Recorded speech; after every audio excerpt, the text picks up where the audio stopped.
Aloha, this is a presentation of Malama Makaha. The purpose of this presentation is to depict a possible scenario that could exist in regards to the temporary bypass road being placed in conjunction with the Makaha Bridges replacement project. In the mid-late 1800s, Makaha Stream flowed in one primary direction, but now, due to modern construction and recent projects over the past 50 years, Makaha Stream flows in two predominant directions. In the past, and on record with FEMA, as shown on this floodplain map, and now on this RMTAL project map, 80% of the waters in Makaha Stream flowed on the western side of the valley and flowed through and under the bridge on the Kaina side of Farrington Highway that adjoins Makaha Beach. The residual 20% of water flowed down the eastern side of Makaha Stream and under the Diamond Head Side Bridge. But late in the design planning phase of the Makaha Bridges project, the designers performed a drainage study and in 2010 discovered that the record of water flow of 80% on the west and 20% on the east had actually changed drastically, primarily due to the construction and connection of Keeley Drive to Farrington Highway. Keeley Drive serves as a blockage for the free flow of water from the stream into the wetlands, and as a result, 80% of the water now flows down the valley into Makaha Stream on the eastern side and under the Diamond Head Side Bridge, and only 20% flows on the opposite side of Keeley Drive, the west side or Kaina Side Bridge. So there's a drastic change of flow of the waters, and as a result, the designer had to extend the design of its bridge by 32% late in the project design to accommodate this drastic change and increase in water flow. For purposes of this presentation, we're going to just look at Diamond Head Side Bridge on the temporary bypass road for the bridge replacement project. Shown here is one of the many drawings for this bypass road, and I will blow up the left-hand side bridge and show the depiction in yellow is the new construction bridge, again extended from approximately 67 feet long to 89 feet long to accommodate the increased size of flow that was discovered late in project design by the project designers. And shown in red is the temporary bridge that will be in place for approximately 16 to 18 months on the makai side of Farrington Highway. This particular bridge is a design where 6 round 60-inch culverts will be placed side by side, covered by gravel and composite material, and then asphalted over into a hard surface road. Shown here is a graphic depiction of the bypass road on Makaha Beach. At the top of the graphic is depicted the temporary bypass road, and then on the bottom of the graphic is the construction area where Farrington Highway exists now and the bridges will be replaced. Now, as we said, 80% of the water flows from the eastern branch of Makaha Stream and 20% on the right. In fact, most of the water that gets into the wetlands flows under Makaha Stream's Diamond Head Side Bridge into the beach area where it's blocked by the beach dunes and flows backwards under the Kaina Side Bridge into the Molavai to Punisa waters in the wetlands. On the Kaina side of the temporary bypass road, a temporary prefabricated steel bridge will be used. On the Diamond Head side of the project, 6 round culverts will be placed side by side as shown on this left graphic and covered with fill composite material and then covered with asphalt. Shown on this depiction is an illustration of stream filling up to the road level and above the 6 60-inch conduits as a rainstorm is inundating Makaha Stream with waters. What we're concerned with is that if the flow is greater than these 6 culverts can handle, the waters will rise up to and above and cross the road at its lowest point. Once this occurs, a weak point will be established, and if the flow of stream continues to build, eventually the water will overtop the temporary bridge, and erosion will quickly cause the destruction of the temporary bridge. Once the waters have receded, the damages will be obvious. What will result is that the asphalt bridge will be washed out to the bay, debris, material, asphalt,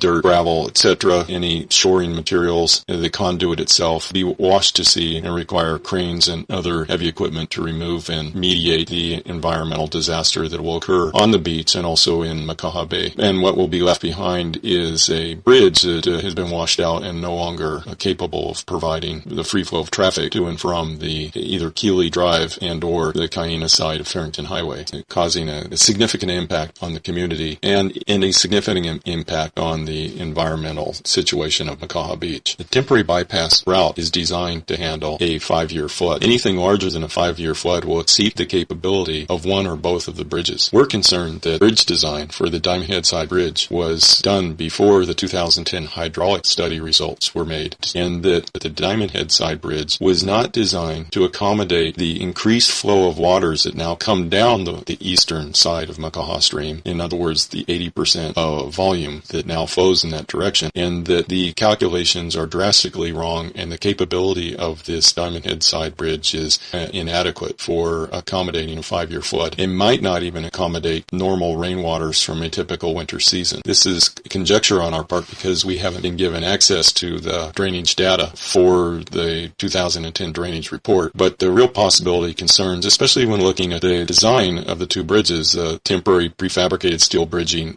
on the Kaina side having so much capability, and the culvert design, Diamond Head side bridge, having so little capability, that it makes one seriously question whether or not this design was updated with the 2010 drainage results that the project developer now possesses. If the Makaha Beach Master Plan is considered in conjunction with the Makaha Bridges Replacement Project, and the state DOT were to reconsider alternative 4, the Mauka route, which matches the master plan in concept of the flow of Farrington Highway around the Mauka side of Makaha Beach Park, then there is no need for a temporary road to be placed on the Makai side of Farrington Highway. In fact, Farrington Highway can continue to be used until such time that construction is done or near done. But ultimately, if the State Department of Transportation would reconsider seriously routing Farrington Highway around the Mauka side of Makaha Beach Park, the need for a temporary bypass road would be eliminated. And this would eliminate the risk associated with the bypass road and the possibility of the bridge on the Diamond Head side being inundated and destroyed by floodwaters and causing environmental harm to the beach, as well as stranding residents and tourists and others on the Kaina side of the disruption. So Malama Makaha is not saying this particular scenario will occur, but the potential exists, and the likelihood and the impact of this potential disaster could have significant impact on the residents of the Waianae Coast and significant impact on Makaha Beach. Thank you for your time, and please visit our website, malamamakaha.com.